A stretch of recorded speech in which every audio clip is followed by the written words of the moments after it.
नमस्कार वाचक हो, मी भक्ती कारलेकर तुमचं माझ्या पुस्तकधारा या चॅनलवरती स्वागत करते।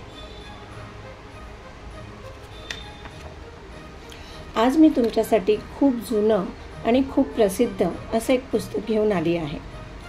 ह्या पुस्तकाला एखादं संस्कारी पुस्तकसुद्धा आपण बोलू शकतो, कारण ह्या पुस्तकांमधून लहान मुलांना खूप काही शिकण्यासारखं आहे आणि हे पुस्तक खूपच जुनं असल्यामुळे तुम्ही हे नक्की वाचलं असेल। हो, पण तुम्ही वाचून तुम्ही आपल्या मुलांना हे पुस्तक वाचण्यासाठी प्रवृत्त केलं आहे का? मला नक्की कमेंटमध्ये सांगा। श्याम म्हणजे साने गुरुजी पांडुरंग सदाशिव साने यांचा जन्म 24 डिसेंबर 1899 साली झाला। रत्नागिरी दापोली जिल्ह्यात तालुका पालघर इथे साने गुरुजींचं बालपण गेलं। त्यांचं सर्वात गाजलेलं पुस्तक म्हणजे श्यामची आई। आज आपण श्यामची आई या पहिल्या पुस्तकाचा सारांश ऐकणार आहोत। श्यामची आई हे पांडुरंग सदाशिव साने यांनी लिहिलेली मराठी आत्मकथा। नाशिकच्या कारागृहात असताना 9 फेब्रुवारी ते 13 फेब्रुवारी 1933 मध्ये त्यांनी ही कादंबरी लिहिली आणि 1953 साली या पुस्तकावर आधारित श्यामची आई हा चित्रपट सुद्धा प्रसिद्ध झाला आहे। ह्या पुस्तकाचे प्रकाशक साधना प्रकाशन आहे। पृष्ठसंख्या 235 आहे। पुस्तकाची किंमत 150 ते 200 रुपये आहे आणि हे पुस्तक तुम्हाला ऑनलाईन कुठेही अवेलेबल आहे।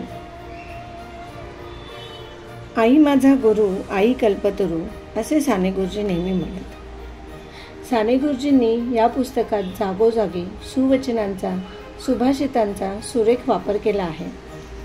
पेराल ते पिकेल, लावाल ते फळेल, जगात सगळे सुखांचे सोबती आहेत, दुःखात मात्र कोणी नाही असे ते सांगतात। अशा प्रत्येक प्रकरणातून आपल्याला काहीतरी शिकवण मिळतच असते। या पुस्तकामध्ये एकूण 42 भाग आहेत। ह्या 42 भाग किंवा घटनांना रात्र असं नाव दिलेलं आहे। पहिली रात्र, दुसरी रात्र, तिसरी रात्र अशा 42 रात्रींचे वर्णन ह्याच्यामध्ये केलेले आहे। आई म्हणजे प्रेमाची, त्यागाची, रागाची, मायेची, हसण्याची आणि सोसण्याची एकमेव जागा।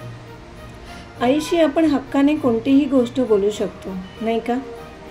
अशाच एका आई आणि मुलगा यांच्या निर्मळ नात्याचं वर्णन करणारं हे एकमेव पुस्तक म्हणजे श्यामची आई।